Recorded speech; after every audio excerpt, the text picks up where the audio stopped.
بسم اللہ الرحمن الرحیم۔ السلام علیکم ورحمۃ اللہ وبرکاتہ۔ حضور کی جدائی پہ بے جان کھجور کا تنا بھی رو پڑا۔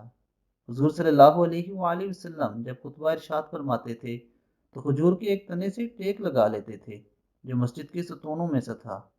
پھر جب حضور صلی اللہ علیہ وآلہ وسلم کے لیے ممبر بنا دیا گیا تو آپ صلی اللہ علیہ وآلہ وسلم اس پر جلوہ گر ہوئے، تو جس تنے کے پاس آپ خطبہ پڑھتے تھے وہ رونے لگا، قریب تھا کہ وہ پھٹ جاتا۔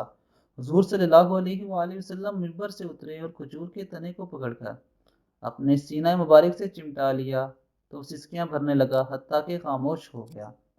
اس ستون کا نام استوان حنان ہے۔ رونے کی آواز سب صحابہ نے سنی۔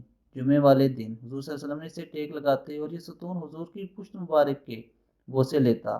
اسے حضور کی جدائی برداشت نہ ہوئی تو زور و قطار رونے لگا۔ یا اللہ ہمیں بھی حضور کی محبت میں جینا مرنا نصیب فرما، آمین ثم آمین۔